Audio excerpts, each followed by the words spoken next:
We're talking about the future of resource investments and the resource sector all across the world and how investors should be positioned in regards to the gold, silver, and commodity spaces. Welcome back, Jay Martin. He is the CEO of CambridgeHouse and the host of The Jay Martin Show. Jay, welcome back. David, it's good to see you. It's good to see you too. I spoke to you about a year ago on the show, and your own podcast, The Jay Martin Show, has grown tremendously on YouTube. I recommend everybody to check it out. You speak to a lot of prominent investors and economists, so congratulations on that front. People know you, besides your own podcast, as the CEO of CambridgeHouse, and you're hosting one of the largest resource investment conferences in the world coming up in May. We'll be talking about the Vancouver Resource Investment Conference and what people can expect this year. But first, I want to get your take on the economy. Investors watching our program right now are curious to get your take because you have spoken to a lot of people. You've worked with industry insiders. What have people been telling you in regards to the outlook of not just the Canadian economy? I know we're both based in Canada, but the U.S. economy, most importantly. What's the outlook there? Are we headed for a recession? Are we headed for an economic rebound? What's your view? Yeah, it's a great question. I mean, everybody's got a forecast and an opinion. Rarely is anybody correct. Usually what occurs is a blend of everybody's thought process, right? And what I would share with you and how I'm acting as a consequence is that the majority of the smartest investors that I talk to these days, they've been de-risking for the last year, through, a crazy equities rally. They weren't touching it, and they consistently were taking cash off the table and putting it in safe places. And so I've done the exact same. Actually, I've de-risked my portfolio dramatically, purchased a little bit of real estate, increased my gold holdings, increased my Bitcoin holdings, increased my cash. I know a lot of specifically resource investors advise you not to hold cash. I disagree with that. I think it was some of the best investment advice I ever got was from a mutual friend of ours, Rick Rule. And the purpose is, without a pocket full of cash, you lack the confidence to chase those higher risk opportunities when they present themselves. And so, that's where I've trended as a result of, because, you're very similar, right? You hear, a dozen forecasts in a week, right? 30 in a month. And so what do you do with those, right? You dissect them the best you can, and you look for, where is their consistency? We're going to agree on a few things, disagree on a bunch of stuff, but where is their consistency? And that's maybe where I focus. And the consistency I see is uncertainty, I guess, is where I'm going with that. Okay, we'll touch on a few points that you brought up. Rick Rule, I have spoken to Rick a couple times. The funny thing, he would tell you about cash because from my understanding, he's been bearish on the US dollar for quite a while. And he also thinks inflation is a problem. How do you reconcile those two viewpoints? That inflation is here to be perhaps a persistent force, but at the same time, you should hold cash. I mean, wouldn't your value of cash be eroded by inflation? Absolutely. Yeah. So I think it's all about how much cash as a percent of your assets, are you looking at? And, I think about it like it's dry powder, right? That's the purpose of cash in my life, right? It's not savings, right? My savings is in real estate, gold. And you could question this, but in Bitcoin, I park cash in crypto, but actual money that I hold, that's just dry powder, David. That's the reason I have it. And so it's there for the purpose of pulling the trigger when I see something that I really need, that I really feel like is undervalued and that I should own. What is your view on inflation? We both live in Canada. Inflation is not just a problem in the U.S. Even in Canada, it's at the highest level since a few decades ago. Are you noticing that affect your everyday life? Yeah, certainly. Absolutely, I am. And, it's really easy to feel the immediate impact of expensive, durable goods and groceries and feel like this is a trajectory that's going to go out of control.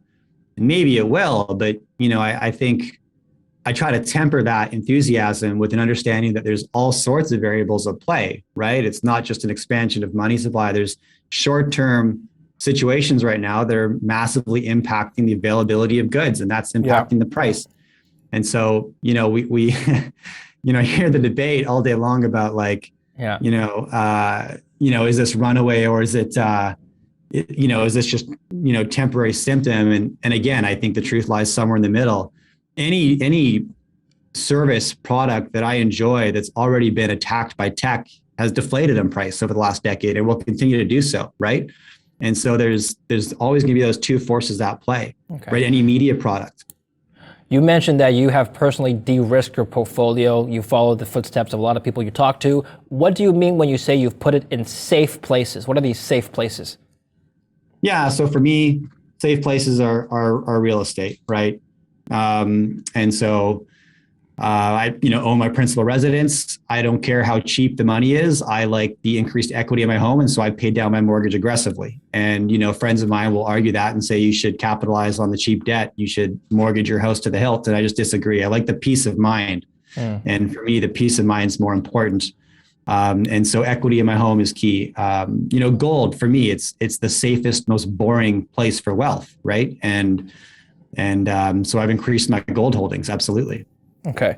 Now, I'm curious to get your take on gold now. Let's talk about gold. Gold has not done well since August 2020.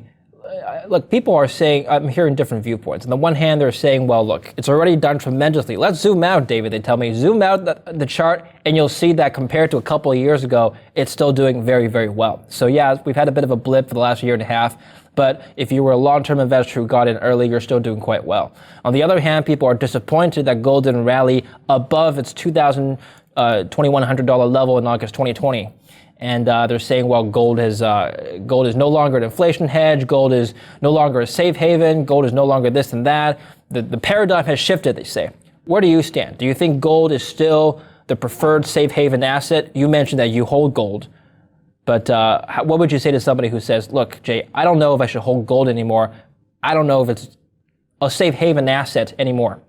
Yeah, I think that you're questioning, 4,000 to 5,000 years of history. You're questioning the rise and fall of hundreds of empires and thousands of market cycles because of what happened in the last 24 months. So time horizon really matters on this one. Knowing why you own an asset really matters. The same reason that I just prefer I'm buying property now, even though housing prices are kind of crazy. I don't plan on trading those, right? I don't plan on trading my gold, and I don't own gold for the return. Yeah. I own it for the peace of mind. Okay. So let me ask you this. Given that you have peace of mind assets like real estate and gold, you're obviously prepared for some sort of economic downturn or some sort of market downturn. What could be the trigger? What's going to cause the next economic recession or perhaps just market bear cycle? Well, I think the nature of black swan events is that you don't know what they're going to be, right? And I just look around me right now and everybody's angry. We're incredibly divided, right? The markets are crazy volatile, and still overvalued, in my opinion, the broad equities market. It's very hard to find anything that's undervalued in price. So, what should you be buying as an investor? There's not many things, right? So, I don't know what would be that explosion point, that trigger point, David. But I feel like there's tension everywhere. And okay, well, let me just outline some of the risks that some economists I've spoken to have told me about, and I'd like to get your take on what you think is the biggest risk right now. So, inflation. Market overvaluation. People are telling me that it's still, the stock markets in the U.S. are still overvalued, especially the tech sector. The U.S. dollar depreciation and sort of the cryptocurrency bubble popping, which will bring down other financial assets with it because of how levered cryptos are. So we've got a few things here. Inflation, the U.S. dollar depreciating, overvaluation, cryptocurrency bubble popping. Am I missing anything else, or is one of those on your list? Well, what's the U.S. You talk about the U.S. dollar devaluing, like in relation to what, and so that I don't lose sleep over that. I prefer to hold U.S. dollars. I think if you're going to hold cash, you should hold it in U.S. dollars. The inflation narrative doesn't keep me up at night as much as it does many of the economists that I speak to, because I think it's really easy to get excited about what might happen short term. I don't think we're going to see crazy runaway inflation. I just don't see it. I see the velocity of money continuing to slow down, and we'll see it. Like we're expected to see these rate hikes that may cool the economy a little bit, and more so than inflation. I think the supply chain issues are what I focus on. Like that's what's being affected the most in terms of price points, and I'm more concerned about access to goods, I suppose, than the price of them. What about current events? Like, what about potentially war in the Ukraine and the Russian border, for example? Would that escalate, and would that be a scenario that keeps you up at night? Well, it's fun to watch. I mean, it's a great distraction for the U.S. government, and if they are able to populate the media with those headlines, it's been a strategy we've seen employed many times. How likely is it that the U.S. is essentially a free agent right now when it comes to war? We've pulled out of Afghanistan, and so that's a trigger that could get pulled. But no, I think that there's a ton of hyperbole and sensationalism in the market right now. Very few of these things that you mentioned, and that's just my opinion, David. Like I work really hard at not getting excited over headlines.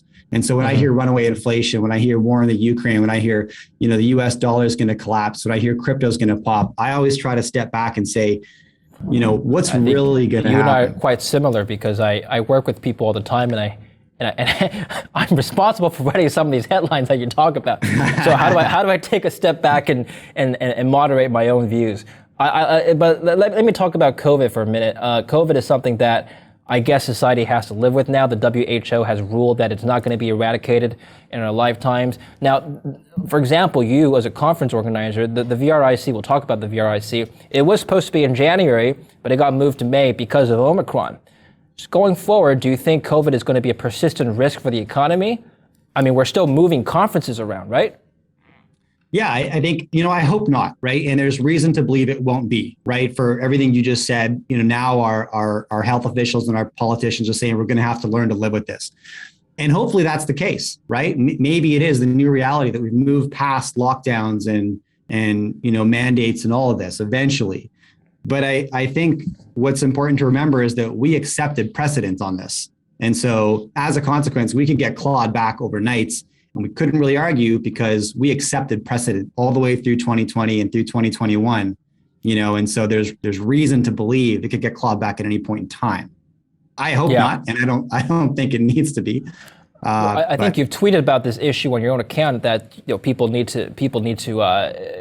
media need to start respecting this issue a little bit more closely. What do you think the correct policy should be going forward? A policy that guarantees the safety of everybody, but at the same time doesn't really damage the economy. What's the middle ground?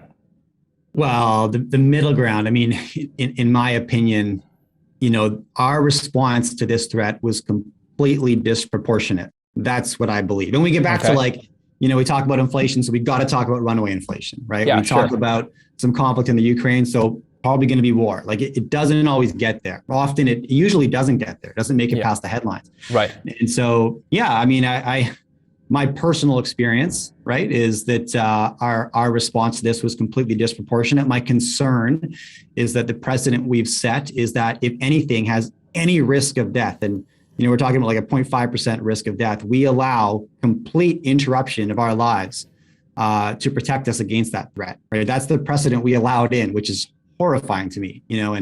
And it's so. What do I think we should do? We should move forward. I was going to, so you mentioned my conference in January, the VRIC. Yeah. And when Omicron. Yeah, tell us what happened there. Yeah.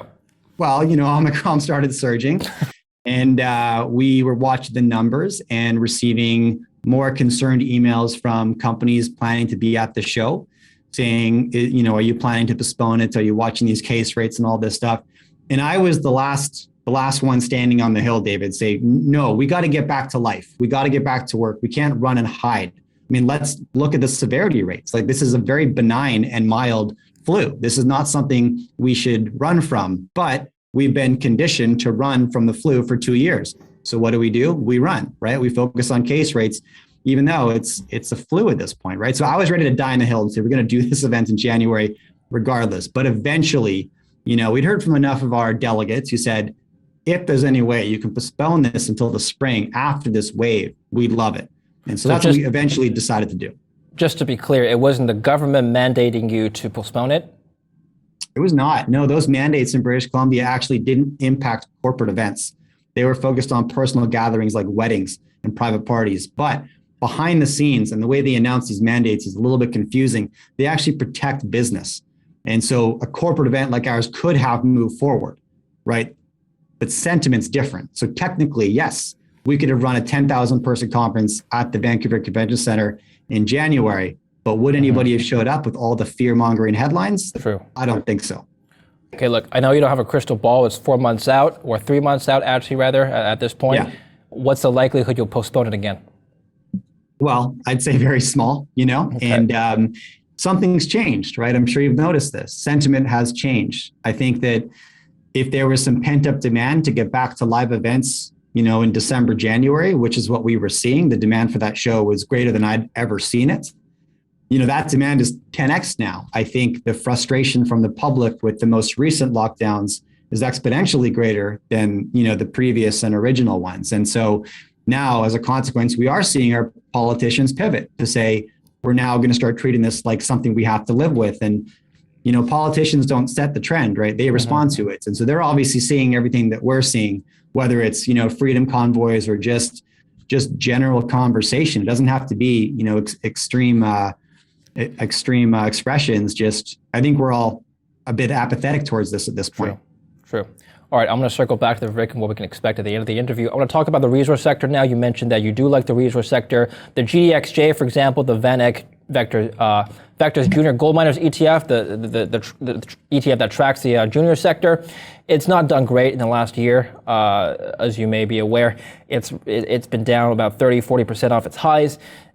I mean, is this a good time to get in, or do you think valuations are going to get lower from here?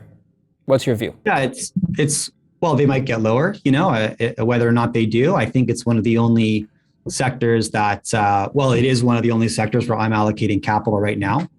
It's one of those moments, and we get these every now and then. And I mean, every few years where you can buy phenomenal gold producing companies, at amazing valuations, and companies run by the best entrepreneurs in the business. And so what I'm doing right now is doubling down on those positions that maybe I'm down 30% on, but I still love the management. We're talking about companies like Pure Gold, right? You can own, a producing gold mine, right? Run by Mark O'Day, one of the best entrepreneurs in the business, at 60 cents today. That's ridiculous. That's when you enter. That's when I enter anyways, And so I'm looking at companies like that and their peers at price points that I know I'm not going to see again, or, not going to see very often. And just as a disclosure, do you have any positions in Pure Gold? I do. Okay. And what is your selection criteria? You look at a junior, you look at a minor like Pure Gold, and you think, oh, I'm going to buy this company. What's your thought process there? Yeah, I'm all about the people, because I'm not a geologist, I'm not a mining engineer. I'm sector agnostic in my portfolio, so I can't be the expert in the industry, but I talk to people for a living and I watch sentiment for a living. And so, I can understand the individuals and I can dissect a resume, and so for me, it's people over everything every single time. And my watch list isn't companies, it's human beings, right? And so I look at, directors of companies, management teams, who is the leader, right? Who's the individual? As you know, when you're investing in companies in the junior mining space, you're betting on the integrity and decision-making of one or two individuals. And do you trust them to have an adventure with your cash and surround themselves with other great people? Okay. And just backing up and talking about the commodity space. So we know you like the junior resource sector, but what metal do you think has the most potential for investments right now? Yeah, I'm more aggressive in the gold space right now. I've got some positions in the silver sector, definitely in the copper space, but that's more or less the limit in my portfolio right now, David. I'm hearing a lot of rhetoric about the EV transition, the transition from petrol cars to EVs, and how a lot of battery metals are going to benefit: graphite, lithium. You mentioned copper, cobalt, manganese is something I've heard recently. Is that something that is that a theme that you've been talking a lot about in your own podcast and with the investors that you work with? We cover it, yes, but I think when it comes to my portfolio, I don't know if this is playing it safe, but I'm betting on the electrification of our world through investing in copper. And it's just because it's the irreplaceable ingredient, right? Not to say that cobalt couldn't perform exceptionally well as lithium, but the supply and demand economics are just way less certain. And so, the aggressive and intelligent speculator could make a killing picking the right metal, but I play it safe. I buy the proxy, which is copper. I'm looking at the performance of the resource sector, and as we discussed, the GDXJ was down a lot in the last year, and I'm looking at relatively speaking, cryptos have done very well relative to, well, basically everything else, but the resource sector in particular. People are telling me, well, maybe cryptos have stolen some funds away out of the resource sector. Have you seen any evidence at all to support that claim? I don't think so. I think, I invest in both, and I think it's important to invest in both. Right. We talked a bit before you hit record about the demographic, the visible demographic yes. differences you'll see in these two markets. Like at the VRIC, a resource-specific investment conference, what's the average age of investors walking around the floor versus, a crypto investment conference. And there's a 20-year gap between the 22-year-olds walking around the crypto conference and the 40-plus-year-olds walking around my conference. There's a handful of reasons for that, but I don't think that crypto stealing speculation dollars from gold is something that is really top of mind for me. Well, you have dozens of exhibitors at the VRIC, perhaps even more. How many exactly? I don't want to speculate a number. How many exhibitors you got at the VRIC now? 235. Okay, so of the 235, have you heard from any of those resource companies that they're concerned about the crypto space stealing their funds? Yeah, 100%. But, if your share price is down 60% and you're having trouble raising money, you're going to find an enemy, right? And so you'll point the finger. But, investors follow returns, right? And that's what's occurring here. Crypto has just performed amazingly well. Yeah. It's a new asset. It's an exciting asset. It's in absolute growth mode. And so the volatility to the upside is in investors' favor. And that's what's attracting investors. It's not marketing strategies or sentiment. It's they go where the money is. I'm just wondering, of the 235 exhibitors, how many are gold and silver companies and how many are base metals companies? About 50% are precious metals, silver and gold. Is that a split that's been consistent throughout the years, or is that something recent? Very consistent. Very consistent. Yeah. Okay. You don't see that split changing over the next couple of years, perhaps the next decade? In the balance, right? The other half, we see a lot of shifts over there. In certain years, we'll trend towards a heavier population of uranium companies, heavier population of battery metal companies. Yeah. But truthfully, David, for the last decade, gold and silver has owned half of that show, regardless of what other trends are occurring. It just occurred to me. Would you ever consider opening up VRIC to crypto companies as well, doing like a split there?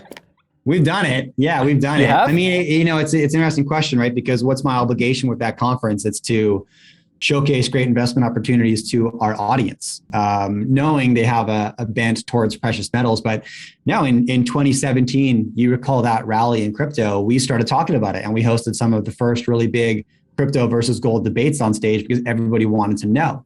It's nice having a pure focus, right? And so if we were to open up the crypto, it's like, what else should we open it up to then, right? Health science, food technology, everything else.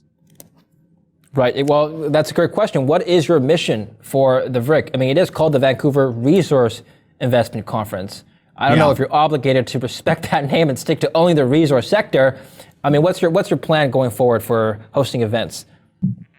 Yeah, we can do anything with it. There's no obligation to keep it VRIC or just remove the R and call it the Vancouver Investment Conference. We could do any of that for sure. But when it comes to building the agendas for these conferences, if what I want for that show is to be, the flagship event for investors who want to get educated about opportunities in the commodity sector, that's where they can go. And if we were to barn door the opportunities to include crypto and technology and maybe the carbon sector or anything that's hot, right? We do that on our media platforms. Yeah. And so that's what you'll find on my YouTube channel and our podcast, in my newsletter. That show will remain the VRIC. If we do other physical events, maybe, but we'll see. Are tickets still open for the VRIC? Oh, 100%. Yeah, the show is now May 17th and 18th. So where can people go to purchase tickets? CambridgeHouse.com. Okay, excellent. Before I let you go, I'm curious to get your background, your personal background, your journey from, you're the CEO of CambridgeHouse, you have a successful podcast. Now, how did you get into podcasting? I'm just curious. Well, it was a tool to become a better investor, to be honest, David. The genesis for the podcast and the YouTube channel was that I wanted more insight into my portfolio. And so I started interviewing money managers who had been in the game a lot longer than I had, investors who had way more success than I have. And I figured if I interviewed as many as I could, I could steal their best ideas, hear as many strategies as I could, and then apply that which might work for me, knowing that no one's got the ideal formula, but you hear as many as you can. I get this problem, and I want to ask you, interview to interview, how do you fix this problem that I have? I talk to a lot of people, I get a lot of information, but then I get like over analysis like syndrome. It's like, how do I? One person's bullish, one person's bearish. What do I do? It's like I got a lot of information. How do you sift through that? How do you sift through the noise and make a call on your own? Yeah, I think maybe two ways. Number one is I look for consensus, right? Yeah. And so if I interview 30 fund managers, they're going to agree on 2 or 3 things. Everyone's going to be doing something different based on their risk tolerance and time horizon. But there's going to be a couple ideas everyone's like, yes, that makes sense right now. And that's where I spend a lot of my time saying, because I have, Dr. Lacey Hunt's on one, I've had amazing deflationists on my show who will just convince you, right, that the inflation narrative is wrong. Then you can have the counterpoints on the show and be convinced the other direction, right? And so how do you deal with that? Well, it's like, when it comes to placing capital, right, I look for consensus in the smartest minds and then spend more time investigating those theses. Okay. And VRIC, who are some of the headliners this year? The 2 that I'm really excited to sit down with would be the former Prime Minister of Canada, Prime Minister Stephen Harper, and the former President of Mexico, President Felipe Calderon. I think there's so much sort of turmoil in global events right now, whether we're just talking about local civil unrest or bigger geopolitical events like we discussed earlier. Those 2 individuals having led, a G7 and a G20 country, both of them led their countries through the 2008 crisis. So the perspective they're going to have on risk management is hard to beat that, right? And so squaring off with each of those 2 individuals, I'm very excited about. All right. Over and above that, we've collected some of the smartest macro finance personalities that you and I both have on our shows, from Danielle DiMartino Booth, Robert Kiyosaki, Raoul Pal. The list goes on and on and on, but it's all up on CambridgeHouse.com. Excellent. Well, I look forward to being there and covering the event with you. Thank you, Jay, for coming on the show today. Excellent insights. Thank you. Thanks for having me, David. Thank you for watching Kitco News. I'm David Lin. Stay tuned for more.